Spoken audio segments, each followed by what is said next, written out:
तो स्वागत है आपका पाठशाला में। आज हम कंप्लीट करेंगे इम्पल्स क्या होता है। डन। तो हमेशा की तरह पहले इसका डेफिनेशन लिख लेते हैं, फिर हम इसको बहुत बड़े से समझ लेंगे एक बार, ठीक है।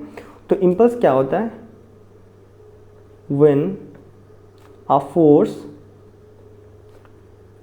Acts on a body for a very short period of time and it is written by and it is written as I।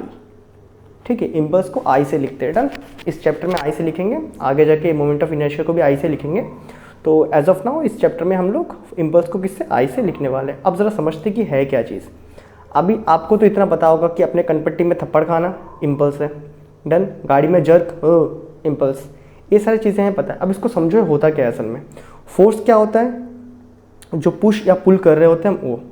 अभी देखना, अभी आपको इसमें बहुत बढ़िया से सोचना है एक बार, ठीक है, एकदम ध्यान से, क्योंकि मैं आपको बहुत बारीक सोचने बोलूँगा। अब देखो, जब मैं इस पर अभी मैं इस पर फोर्स लगा रहा हूँ, मूव हुआ। अब अपने टाइम को बहुत ही छोटा करो। तुम देखो, जब मैंने इसको, ध्यान देना ठीक है, जब मैंने इसको यहाँ पे टक्कर दिया ऐसे करके, एक कुछ ही सेकंड के अंदर, मतलब कुछ फ्रैक्शन ऑफ सेकंड में क्या हुआ, कुछ फ्रैक्शन ऑफ सेकंड में ऐसा मूव हुआ।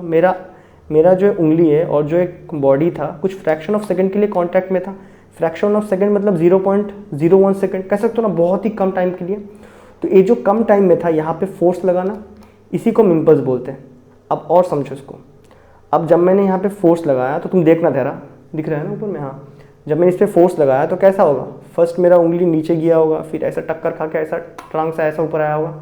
बहुत ही छोटा टाइम ऐसे ही हुआ होगा ना, ऐसे करके ऐसे ऊपर भी आया होगा। अगर तुम देखो यहाँ पे, देखो दिख रहा है ना, दिख रहा है ना। तो ऐसा करके कुछ हुआ होगा, लेकिन ये कितना टाइम में हुआ, ये जो चीज़ कितना टाइम में हुआ, ये जो चीज़ मैंने किया यहाँ पे, ये जो मैंने, मान लो अगर मेरा टांग होता और ये फुटबॉल होता, तो मैंने किक, ये जो किक है ना, किक मैंने कितना टाइम में किया है, मैंने इसको बहुत ही छोटा टाइम, दैट इज़ 0.01 सेकेंड, या फिर तुम 0.1 सेकंड ही बोल दो, क्या ही फ़र्क पड़ता है। 0.1 सेकंड मतलब 1 सेकंड का 10वां भाग। 1 सेकंड को अगर आप 10 टाइम्स काट दोगे तो उतना थोड़ा सा टाइम में मैंने ये किया था। अब मैंने ये जो छोटा सा टाइम पे किया था ना, ये होता है किक होता है, या फिर आपका पुश होता है, मतलब पुश नहीं, क्या बोलेंगे, जो किक वगैरह होता है ना, उसके इंटेंसिटी को मेजर करने को हम इम्पल्स कहते हैं। आया समझ में? ये जो कोई भी चीज़ का जो मतलब हम लोग किक कर रहे होते हैं ना, तो हमने जो किक किया ना, वो किक बॉडी के ऊपर कितना फोर्स इम्पैक्ट किया ना, उसी को हम बोलते हैं इम्पल्स। या फिर सिंपल भाषा में measurement of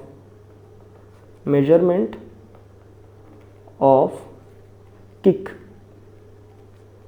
is called impulse. समझ रहे हो?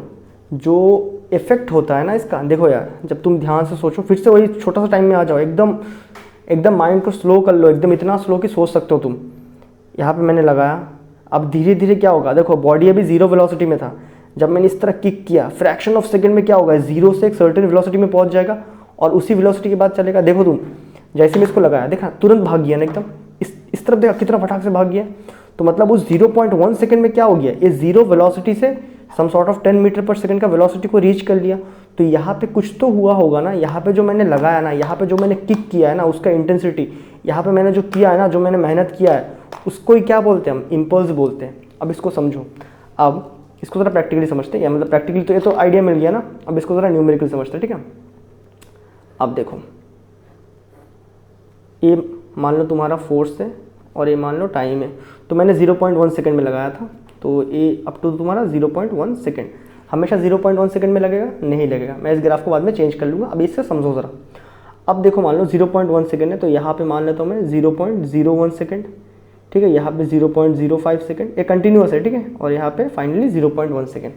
तो मैंने क्या किया, इसके बीच में भी रहेगा, ठीक है, इसके बीच में भी रहेगा, कंटिन्यूअस फोर्सेस हैं, क्योंकि मुझे इतने टाइम में, अब मैंने जब इसको लगाना शुरू किया, अचानक धीरे धीरे फिर फोर्स बढ़ा होगा ना। एक टाइम में क्या होगा, देखो स्टार्टिंग में थोड़ा सा कॉन्टैक्ट, फिर ज़्यादा, फिर अचानक बूम।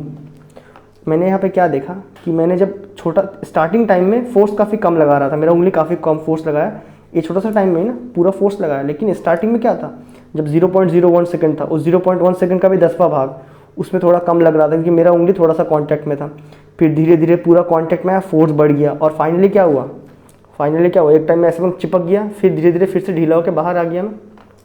डन। तो क्या होता है, ऐसा होता है इसका ग्राफ, इम्पल्स का ग्राफ ऐसा होता है। मतलब क्या है कि एक सर्टेन टाइम पे मैक्सिमम फोर्स लगा था। देखो यहाँ पे अगर तुम देखो तो मैंने अलग अलग फोर्स को निकाला ना, कोई एक टाइम पे F1 लगा रहा था, कोई एक टाइम पे मतलब कोई एक टाइम पे 10 न्यूटन, किसी में 20, फिर किसी में क्या 30 न्यूटन, फिर किसी में 40 न्यूटन, समझ रहे हो, फिर किसी में 50 न्यूटन, ऐसा कर करके क्या अलग अलग फोर्सेस लगवा रहे थे। तो पहला बात यहाँ पे अगर मुझे बताना है, क्योंकि हम मैथ में जब हम लोग कोई चीज़ को क्वांटिटी में निकालना चाहते हैं तो हमें एक पर्टिकुलर वैल्यू चाहिए होता है, लेकिन यहाँ पे क्या है कभी 10, कभी 15, कभी 20, कभी 25, कभी 30 लग रहा है।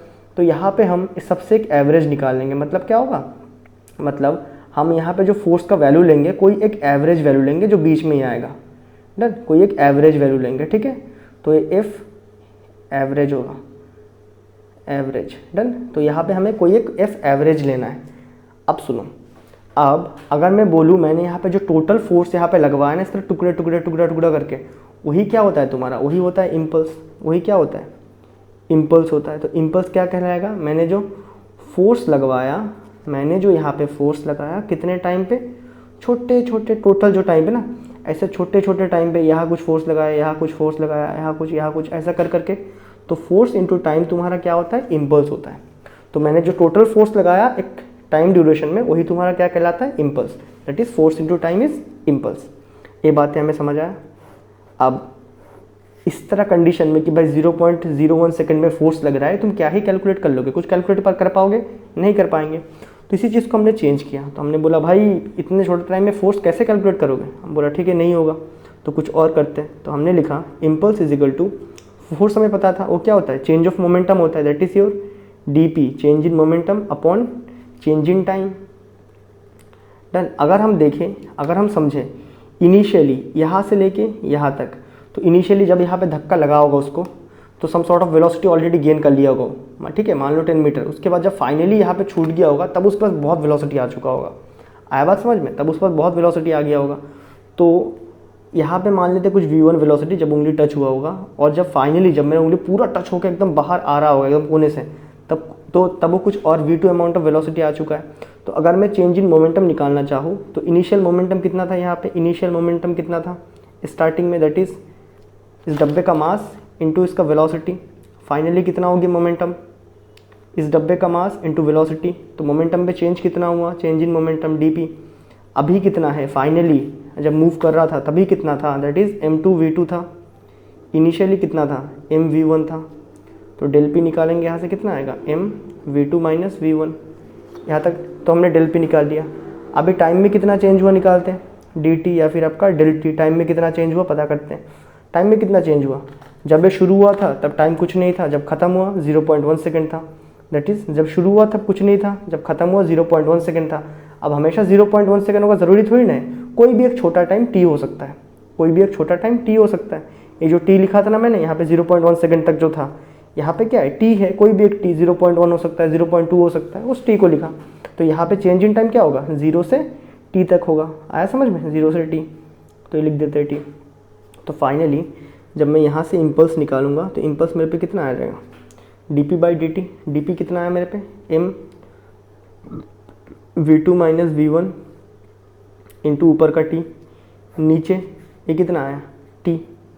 तो यहाँ से t कटा, तो इम्पल्स कितना आ रहा है तुम पे, इम्पल्स इजिकल टू कितना आ रहा है, m v2 माइनस v1 और m v2 माइनस mv1, ऐसा भी तो बोल सकते हो ना। तो यहाँ से देखो इम्पल्स का एक और डेफिनेशन निकल के आएगा।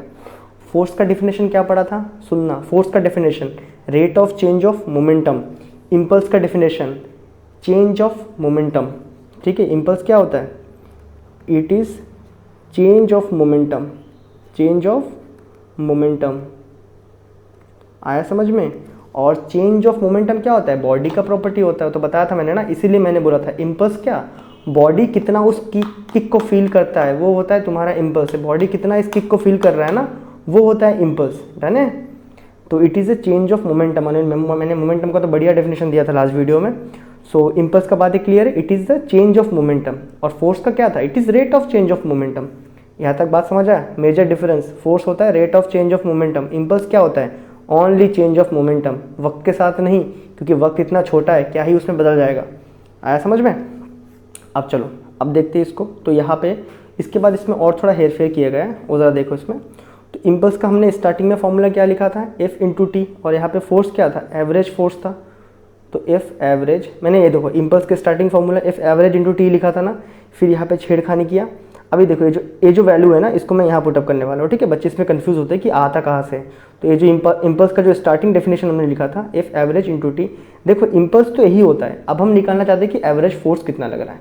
तो F एवरेज, उसको निकालने के लिए इम्पल्स क्या होता है, F एवरेज इंटू टी, तो उसकी जगह में लिख दिया F एवरेज इंटू टी लिख दिया।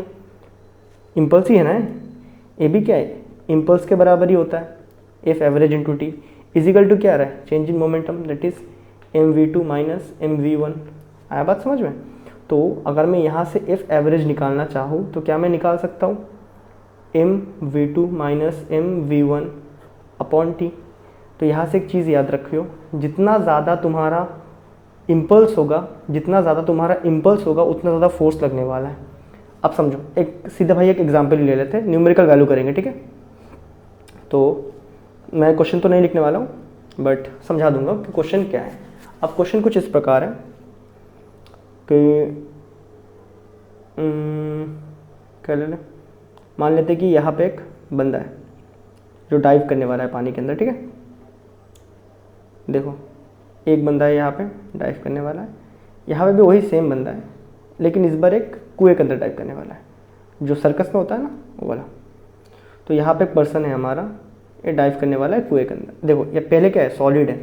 अब जैसे ही यहाँ पे डाइव करेगा, एक्सीलरेशन उसको नीचे खींचेगा, एक्सीलरेशन नीचे खींचेगा, तो खींचते यहाँ पे आ गया होगा ना, जस्ट ए सरफेस और जस्ट उसके ऊपर। तब इसके पास क्या होगा, कुछ मैक्सिमम वेलोसिटी होगा फोर्स से, कि उसके पास मान लेते हैं जब यहाँ पे था ना, जस्ट ज़मीन से थोड़ा सा ऊपर में जब था, तब उसके पास मान लेते सम सॉर्ट ऑफ 40 मीटर पर सेकंड का वेलोसिटी था। ये जो बंदा है, इस बंदे का वेट मान लेते 50 kg है, कोई दिक्कत नहीं है। अब जैसे ही वो ग्राउंड से टकराएगा, उसका बॉडी क्या आ जाएगा, रेस्ट में आ जाएगा, एकदम रुक जाएगा बॉडी ना, क्योंकि ग्राउंड है। तो वेलोसिटी क्या हो जाएगा, जीरो हो जाएगा। फाइनली जब भी वो टकराएगा उसका वेलोसिटी जीरो। अब पता करते हैं कि इम्पल्स मतलब इसका बॉडी ने कितना उस किक को फील किया है, उस बॉडी को कितना किक फील हुआ है, ठीक है, कितना उसको फोर्स लगा था उस बॉडी को, समझ रहे हो ना, वो किक को कितना फील किया, जब वो जर्क था ना, उस जर्क को उसने कितना फील किया, अमाउंट ऑफ फीलिंग, ठीक है। तो उसके लिए अमाउंट ऑफ फीलिंग निकालने के लिए क्या निकालेंगे हम, इम्पल्स निकालेंगे। और इम्पल्स क्या होता है हमारा, change of momentum, that is mv2 minus mv1। अब निकालते हैं, तो m मास तो सेम है 50 kg, 50 फाइनल वेलोसिटी 0 जस्ट टकराने के बाद माइनस 50 वेलोसिटी 1 कितना था स्टार्टिंग में, यहाँ पे जैसे इसके ऊपर में कितना वेलोसिटी था, इस वेलोसिटी 1 को यहाँ से नहीं उठा लियो, ठीक है, यहाँ नीचे से जस्ट टकराने के थोड़ा देर पहले कितना था 40।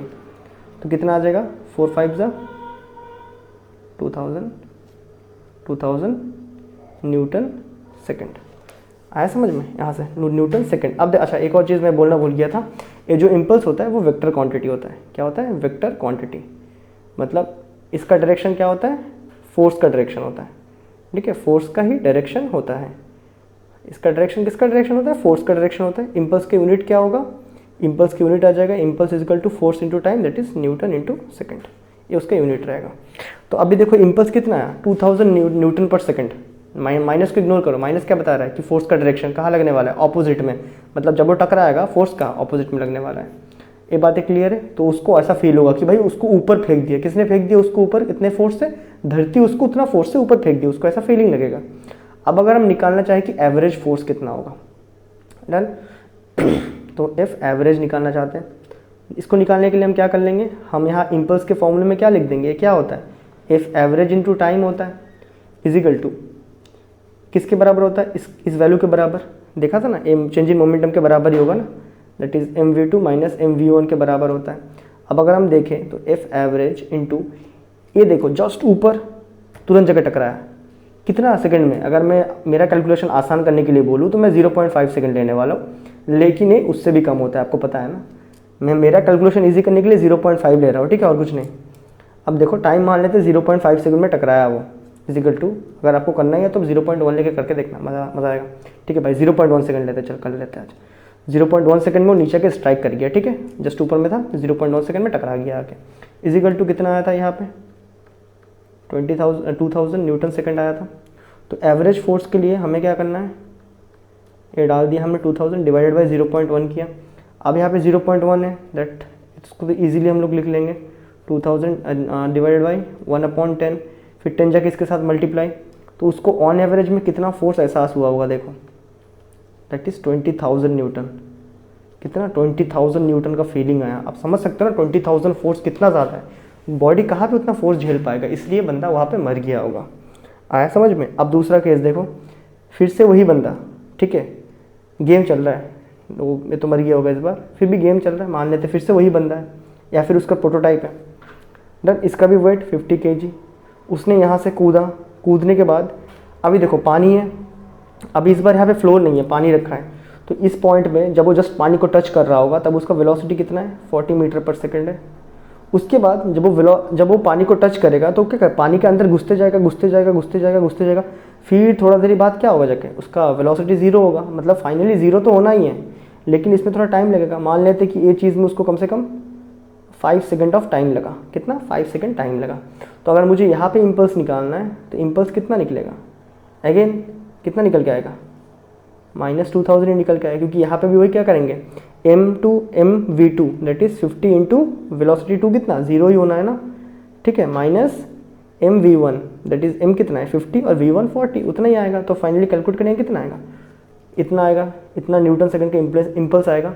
बट अगर मैं एवरेज फोर्स निकालूँ इस केस में, average force that is FAV into T किसके बराबर, इम्पल्स के बराबर। डन, तो यहाँ पे t कितना है इस बार 5 सेकेंड तक टाइम लगा, सो लिख दिया 2000।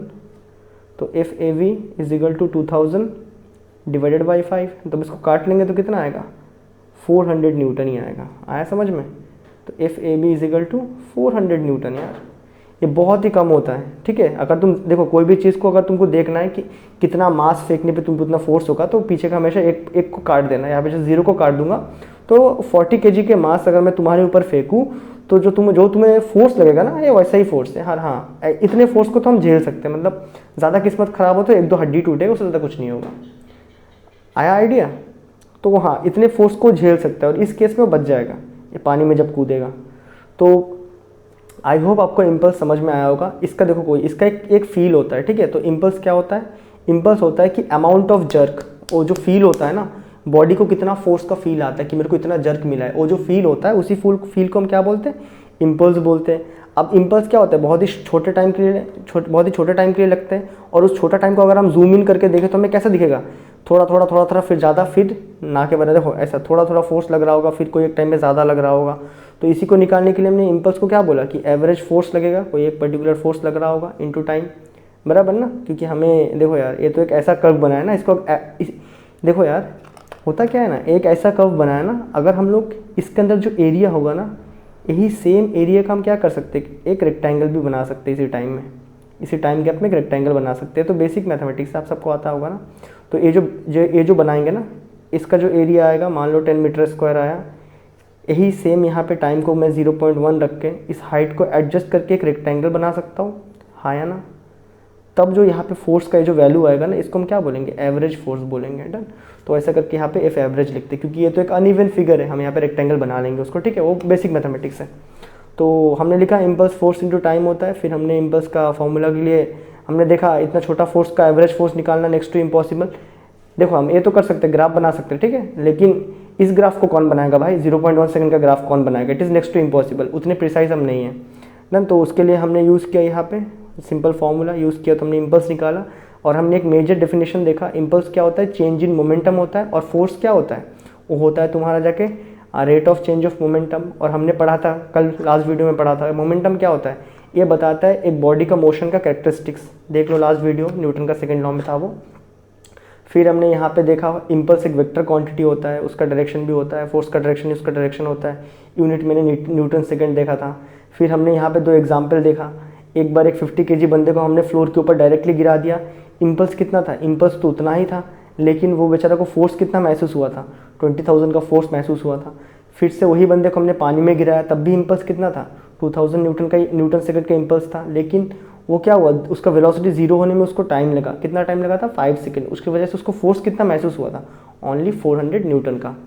तो आई होप मैंने आपका इम्पल्स का डाउट क्लियर कर दिया। तो एक डाउट अगर क्लियर हो गया तो भाई एक थम्स अप तो बनता है, क्योंकि मेरा खुद का जब मैंने पढ़ा था 11 तब मेरा खुद का इस टॉपिक में डाउट रह गया था। तो आई होप मैंने आपको इम्पल्स का पूरा मतलब समझा पाया। तो मैं मिलता हूँ आपसे नेक्स्ट वीडियो में, तब तक के लिए गुड बाय।